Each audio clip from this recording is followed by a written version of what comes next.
was your reasoning to switch from Twitch to YouTube? I had flipped a coin, and heads was Twitch, tails was YouTube, and it had gone with heads. I couldn't make the decision, and a lot of the times in my life, I like to leave it to chance. Even though I had a much better deal from YouTube, it was pretty close to double the amount of money Twitch offered, I was still leaning towards Twitch because I was like, I'm a Twitch streamer through and through. I'm not leaving Twitch. Why would I do that? And I went into a call with the YouTube guys, and I was like, hey, it's nothing you guys did wrong, and I love what you're doing with YouTube, but I'm going with Twitch. And they were like, and they hit me with a last second offer that was just like a 20% bump. And so then I thought I'd do the same thing to Twitch, which is like, hey, let's hop in the call. I'm gonna tell you I'm gonna leave. And then they were just like, have fun. It was much more, I am a gear in the system that makes Twitch run. They need me to stream this amount of hours, which gives them this much money, and they give me this much of a cut of that amount of money. And then, okay, good job, tap me on the ass, get the next person in line. And YouTube, I mean, they make you feel like you're having drinks with your buds at the table. You know, there's a lot to criticize YouTube for, from their inconsistent enforcement of their community guidelines to the way they cower to advertisers anytime they,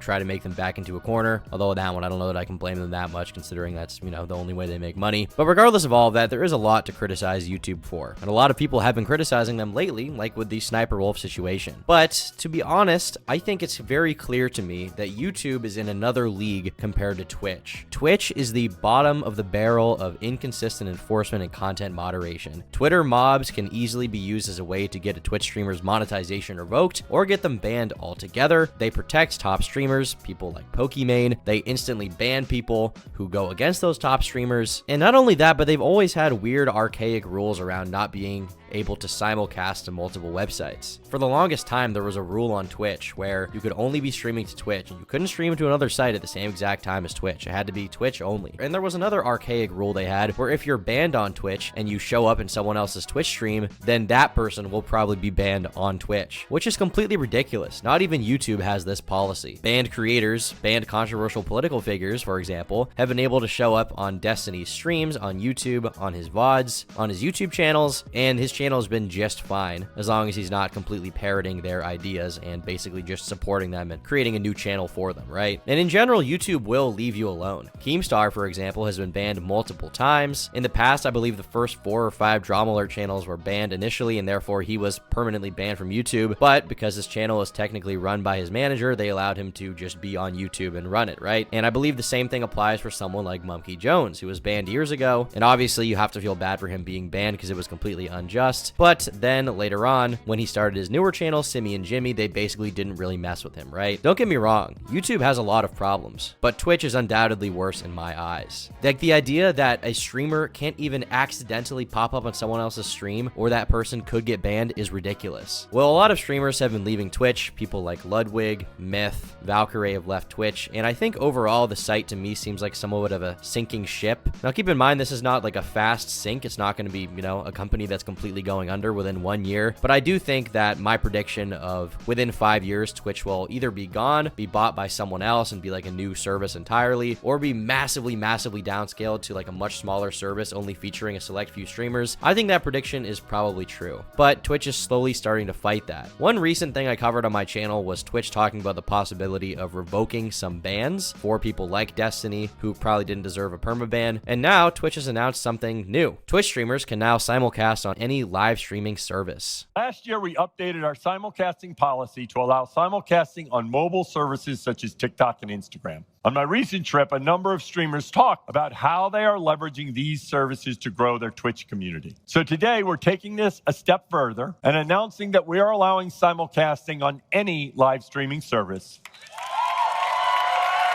And so basically what this means is that Twitch is going to allow people to stream to multiple websites at once rather than only stream to Twitch. And it's crazy that this rule was even a thing in the first place. And what's even funnier to me is that people are celebrating this, considering that this should have been the bare minimum thing that Twitch had from the inception of their website. If not, they should have like changed this years ago and people were demanding it. But I find it completely ridiculous that it took them this long to get up to speed with what every other live streaming website has been doing for years. But it's my belief that the only reason they're doing this now is because they're basically on their way out. They see that competitors like Rumble and Kick are way more advantageous than Twitch is for a new streamer. I mean, it feels like every single day I'm seeing a streamer on my timeline talking about how they make way more money on Rumble or way more money on Kick. They're talking about how the platforms are way better and how they wish they had left Twitch a year ago. The announcement comes as a part of TwitchCon 2023, where Twitch also announced new safety guidelines like adding swatting and doxing to its off-service conduct policy and allowing streamers to send anonymous warnings to chatters. Twitch had already updated its simulcasting guidelines in August of 2023 when it allowed simulcasting on mobile services like TikTok and Instagram. This policy change opened streamers up to other web-based platforms, including Twitch competitors like YouTube and Kick. The latter has recently signed deals with prominent streamers like XQC, Amaranth, and Nick Merckx. And this is the thing that some people may not realize. Huge, successful streamers are moving to other sites. Nick Merckx is a massive streamer. He has a massive audience. You probably would put him more in the Call of Duty community than anything, although I think he plays other games as well. You guys probably remember the controversy he got in earlier this year when a bunch of people said that he was being transphobic because he made a comment about not wanting, I think he didn't want protesters outside of his school. He found that to be kind of bad, and as a new father, I'm pretty sympathetic to him. Not that I'm a new father, but he's a new father. I sympathize with him, and I understand his position based on his new life thing. I've had 10 kids for 10 years, so obviously I'm not included in that boat. But anyway, obviously a lot of people are leaving Twitch to go to other websites, and why the wouldn't they, right? Twitch has been a shitty website forever. I feel like as long as I've been on YouTube watching it, people have been shitting down Twitch's throat even more than YouTube, okay? The only people that seem to really benefit from being there right now are the company's favorites like Pokimane, who obviously gets favorable treatment on Twitch. The new simulcasting policy still comes with its own guidelines. First and foremost, if a streamer has an exclusivity agreement with Twitch, they will not be allowed to simulcast to other platforms. And this is the thing, like this exclusivity agreement to me doesn't really make sense. Even sites like Kick and Rumble are allowing people to still post to other websites and post content elsewhere because they realize that to be successful on the internet in the modern age, one website just might not be enough. Sometimes you got to have multiple platforms, and it's really important to diversify your income because, you know, maybe the income shuts off on one website at one point. But Twitch seemed to have this almost spiteful, possessive ex-girlfriend attitude where, no, you can't talk to anyone. Why are you texting her? Why are you friends with her? Hey, what are you doing? And it was super cringe. Now they're walking it back, but only after some of their biggest streamers have left the website. Elsewhere, the new guidelines require that the Twitch user's experience of a simulcast is, at minimum, no less than the experience on other platforms or services. This means the streamer must engage with the Twitch community as much or more than the other non-Twitch users watching. And this in and of itself is so stupid because sometimes you just want to have your stuff streamed to another website, but you don't necessarily want to interact with the chat there, right? Like sometimes if you're a streamer, it's kind of hard to monitor both chats at once. But they have a rule about how you can't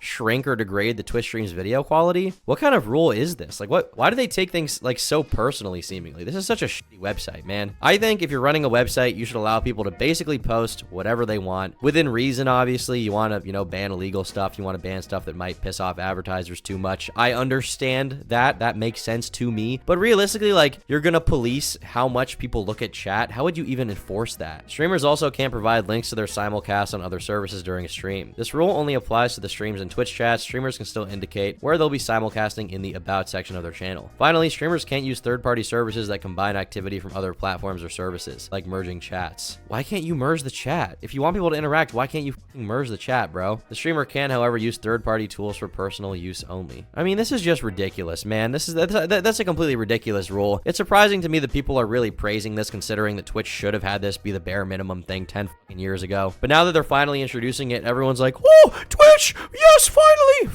Twitch, man, they can fucking rot for all I care. I don't give a shit. And this is the weirdest thing to me, right? With Twitch, there's all this like weird inside baseball stuff where like if someone gets banned, instead of the moderation team like taking a look at it and taking a careful look behind the scenes and making sure they do the right thing and reviewing the case, instead the way that you get unbanned is by like someone speaking to one of their staff at TwitchCon. Twitch streamers year-long ban for a joke lifted after friend speaks to staff at TwitchCon. This guy named Scumnut apparently was banned almost a year ago after he joked about kicking his friend to death. In a turn of events, his long-awaited ban came to its end on October 24th after his friend managed to convince staff at TwitchCon to ban him. Like, why is this the way to get someone unbanned? How is that a good way to run your company or enforce your policy? That this guy's friend has to go to you in person to get you unbanned. Shout out at Matt Apocalypse for going to TwitchCon and asking staff what the f happened to my account. Like, how unprofessional does your website need to be? I would understand if this was like a smaller service, right? If this is someone's personal Discord server, if this is like a YouTuber Discord server, who the fuck cares? cares, right? But in this case, this is like a multi-million-dollar company who cannot properly enforce bans. And the way that you get unbanned is by going to TwitchCon, a convention that you go to meet OnlyFans girls, and then you have to like personally grovel and beg on your knees to get this guy unbanned. That is crazy. And platforms like Polygon are reporting on this, pointing out the fact that they're bleeding a lot of big talent. On October 19th, Kick signed massively popular streamer and co-owner of FaZe Clan Nick Merckx in a one-year contract worth roughly $10 million, according to a Forbes report. $10 million, dude. That's where that stake gambling money goes, I guess. Jesus. This summer, the upstart company also signed with Amaranth, Twitch's most popular female streamer, and former pro Overwatch player XQC, the latter of whom Kick offered a $100 million deal. I'm pretty sure that 100 million is not really 100 million. I think probably like half of it or less than half is actually, going to him. And then the other money is probably going to pay for him to gamble for them on stake. But regardless of that, that is still a ton of money, man. This is not to mention talent that moved to YouTube. In the last 3 years, YouTube signed Valkyrie, Ludwig, Sykkuno, Lily Pichu, and more. Some of these streamers left in the wake of Twitch changing its revenue share split from 70-30 in favor of streamers to 50-50. Like, is Twitch just endlessly greedy and endlessly stupid? Do they not know how to run a live streaming website? How has this even been the biggest website for over 15 years? That's the thing I still don't understand. I'm surprised it took this long for them to start falling off. With that being said, if you guys enjoyed this video, be sure to leave a like. If you disliked it, leave a dislike, and leave a comment down below with your thoughts on Twitch sinking into the ocean. Twitch is like a sinking pirate ship right now, okay? There's cannon holes in the hull, water is leaking in, and slowly but surely, they are going to drown at sea. And I don't care that much. Thanks for watching. And if you liked this video, consider becoming a member. For $5 a month, you get access to exclusive podcasts, unreleased videos, and the members-only Minecraft server. Thanks so much to all of my YouTube members who fund my content.